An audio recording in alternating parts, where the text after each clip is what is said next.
The Philippines consists of over 7,000 islands, inhabited by over 100 million people. The archipelago has, for thousands of years, been the natural melting pot of Asia. Through the ages, immigrants and adventurers from all over East Asia and as far afield as India and the Middle East have all found their way to the Philippines. Shaped by the geography, the earliest cultures to form in the Philippine archipelago were small bands of independent and skilled seafarers. Between approximately 2,000 and 1,500 years ago, many mountains and hills were transformed into terraced farmland. Many still in use today are fed by ancient, sophisticated irrigation systems, channeling water down from the rainforests above the terraces, and it is said that the steppes, put end to end, would encircle half the globe. The Sahuin culture is one of the best early examples of extensive trade, cultural ties, and possibly immigration into the Philippine archipelago. Objects made from gold and glass, bronze weapons, tools, and mirrors were imported from the mainland. Throughout this cultural region, similar art and jewelry was crafted, and the cremation of the dead was ubiquitous. The Sahuin culture is thought to be the predecessors of the Cham people of Vietnam, who formed a venerable kingdom. From the period approximately from 300 AD to 1000, large numbers of Malays migrating from, or possibly fleeing, the rapidly expanding Srivijaya Empire began to populate the Philippines.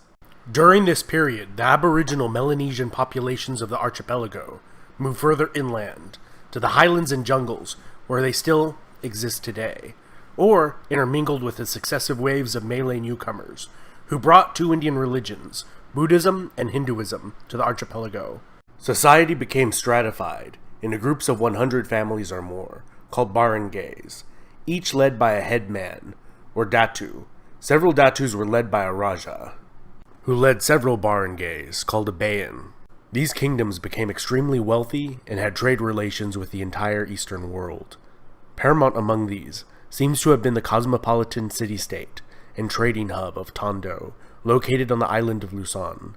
The earliest written record discovered in the Philippines, the Laguna copperplate inscription, mentions the state of Tondo and is written in a script combining elements of Sanskrit, Old Javanese, Malay, and Tagalog. The barangays of Tondo were led by a lakan instead of a raja, and were democratically selected from among the datus of each barangay. Tondo expanded to control much of the island of Luzon, forming alliances and striking trade bargains to expand their territory just as often as through warfare. Formed from several ethnic groups, the Ifugao in the highlands of Luzon formed the longest-lasting state in the Philippines.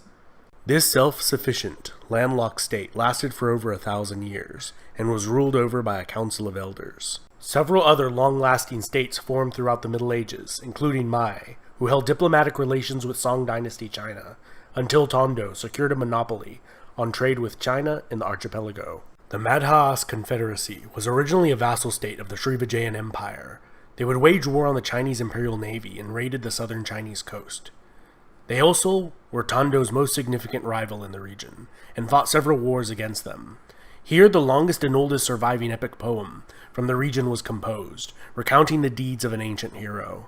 The Rajanate of Cebu was founded by a minor prince of the southern Indian Chola dynasty that occupied the island of Sumatra far to the south. He was sent to establish an expeditionary base. Instead, he rebelled and carved out an independent Rajanate for himself. The Rajanate of Bhutan was known for its mining of gold, its gold products, and extensive trade networks, reaching the civilizations of modern-day China, Japan, India, Indonesia, Persia, Cambodia, and Thailand. During this period, large gold deposits were discovered throughout the Philippines, and gold ingots and bracelets of different sizes were commonly used as currency throughout the region. The kingdom of Cabalawan was a Ming dynasty tributary, and as time went on, they had an increasingly hostile relationship with Tondo. In the early 1400s, the Sunni Islamic Bruneian Empire began to expand into the Philippine archipelago, and around the year 1500, established the semi-independent Rajanate of Manila as a competitor to Tondo's maritime dominance in the region. Built directly across Tondo on the opposite banks of the Pasig River Delta, Manila would gradually supplant Tondo, which fell under increasing Bruneian influence. The Sultanate of Maguindanao formed in the south, ruled over by a hereditary line of sultans that maintained very favorable relations with the Dutch and English for over 3 centuries, until finally falling to the Spaniards in the 19th century. In 1521, a Spanish expedition that would go on to be the first to circumnavigate the planet reached the Philippines. It was led by the Portuguese, Fernão de Magalhães. The Raja of Cebu declared allegiance to the Spanish crown and converted to Catholicism. The nearby small island of Mactan was not as amicable and killed Fernão as they disembarked with a small attack force on the island. The Spaniards left but would return quickly, sending 5 subsequent expeditions, and in 1543, Ruy López de Villalobos renamed the islands Las Filipinas after Philip II of Spain. During the conquest of Manila, much of the city was burnt to the ground, and the Spanish settlement of Manila was founded there as the capital of the Spanish East Indies. In 1578, the Sulu Sultanate, a longtime vassal of the declining Empire of Brunei, became fully independent and would become a longtime foe of the Spanish. The Sultanate of Sulu became notorious for the so-called Moro raids, pillaging and taking of slaves. The Spanish would burn down their cities several times, only to have new bases of operations sprout up on different islands. By the mid-1600s, Manila was a bustling port city, as galleons crisscrossed the Pacific Ocean, leaving from Acapulco, in modern-day Mexico, filled with silver, mined there and in Potosi, and returning from Manila, filled with luxury goods such as porcelain, silk, and spices. Spanish territory would slowly expand, defeating a series of Dutch attempts to seize Manila. The British did seize it for a short while during the 7 Years' War, only to return it after the war had ended, and the treaty stipulated that they do so.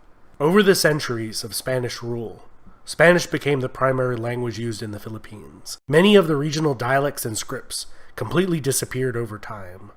Following the Spanish-American War and period of U.S. military rule, the Philippines became an American territory, and in 1935 became an American Commonwealth. During the brutal Japanese occupation of the Philippines in the Second World War, 500,000 to 1 million Filipino civilians were killed. In 1943, the Japanese set up a short-lived puppet state. After the war, the Philippines returned to being an American Commonwealth. And in 1946, a Philippine Republic was established, which was replaced by the dictatorship of Ferdinand Marcos, who ruled as a dictator under martial law from 1972 until 1981, and held the position of president for over 20 years. His regime was infamous for its corruption, extravagance, and brutality. Eventually, public outrage boiled over, and in a snap election, he was removed from power and fled to Hawaii. He was replaced by Maria Corazon Aquino, the wife of a murdered opposition leader, who returned to face Marcos. She has been followed by 5 more Philippine presidents, and that was a lightning-fast overview of Philippine history. And this has been Epimetheus. I hope you enjoyed it. Huge thanks to all my patrons on Patreon and subscribers who make this channel possible. Don't forget to leave a like and comment as you like.